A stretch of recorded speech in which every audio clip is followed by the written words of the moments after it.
ಹೆಂಗದರಿ ದೊಡ್ಡ ಮಂದಿ ಹಳ್ಳಿ ಊಟ ಚಂದಂತ ದಿಲ್ಲಿ ನೋಟ ಚಂದಂತ ಇದನ್ನ ಸುಮ್ಮನೆ ಮಾಡಿಲ್ರಿ ಹಿರಿಯಾರ. ಹಳ್ಳಿಯೊಳಗೆ ನೋಡ್ರಿ ಆ ಪಾಸ್ತಾ ಗೀಸ್ತಾ ಆದ ಈದ ಹಾಳ ಮೂಳ ಅಂತೇನು ಮಾಡ್ತಿದ್ದಿಲ್ಲ.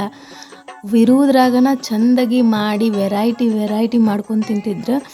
ಅಂಥದ ಒಂದು ರೆಸಿಪಿ ಅಂತಂದ್ರೆ ಪರಡಿ ಅಂತ ಹೇಳಿ. ಇದನ್ನು ಸೌತಿ ಬೀಜ ಹೆಂಗೆ ಮಾಡ್ತೇವಲ್ಲ ಹಂಗೆ ಮಾಡೋದು, ಡಿಫ್ರೆಂಟಾಗಿ ಮಾಡೋದು. ಯಾಕಂದ್ರೆ ಒಂದೇ ತಿಂದ್ರೆ ರುಚಿ ಕೆಡ್ತೈತಿ.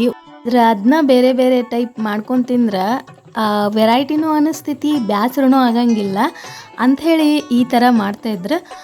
ಇದನ್ನು ಮೊದಲಿಗೆ ಒಂದು ಈ ಗಾತ್ರಕ್ಕೆ ಉಳ್ಳಿ ಮಾಡಿ ಸೌತಿ ಬೀಜ ಮಾಡ್ತೇವಲ್ಲ ಹಂಗೆ ಮಾಡೋದು. ದುಂಡಗಿ ಮಾಡಿ ಈ ಥರ ಮಾಡಿ ಬಿಡೋದು. 1 ನಿಮಿಷ ಬಿಡಬೇಕ್ರಿ, 1 ನಿಮಿಷ ಅಥವಾ 2 ನಿಮಿಷ ಬಿಡಬೇಕು. ಸ್ವಲ್ಪ ಡ್ರೈ ಆಗಬೇಕು. ಆಮೇಲೆ ಈ ರೀತಿ ಒಂದು ಕಡ್ಡಿ ತೊಗೊಂಡು ಅಥವಾ ಒಂದು ದೀಪದ ಕಡ್ಡಿ ಇರ್ತೈತಲ್ಲ ಆ ಥರ ತೊಗೊಂಡು ಇದನ್ನು ಈ ರೀತಿಯಾಗಿ ಹೋಲ್ ಮಾಡಬೇಕು. ಪೂರ್ತಿ ಎಲ್ಲನೂ ಹೋಲ್ ಮಾಡಬೇಕು. ಮಾಡೋ ಪ್ರೊಸೀಜರ್ ಸ್ವಲ್ಪ ಕಷ್ಟ ಅನ್ನಿಸ್ತೈತೆ ರೀ, ಆದ್ರೆ ಆಮೇಲೆ ತಿನ್ನುವಾಗ ಮಜಾ ಕೊಡ್ತೈತಲ್ಲ ಅದು ಬೇರೆನ ಇರ್ತೈತಿ. ಅದಕ್ಕೆ ನಾನು ಹಳೆ ರೆಸಿಪಿನ ಕೇಳ್ಕೊಂಡು ತಿಳ್ಕೊಂಡು ಮಾಡಿ ನೋಡ್ತೀನಿ. ನೀವು ಮಾಡಿ ನೋಡ್ರಿ, ಮಜಾ ಮಾಡಿರಿ.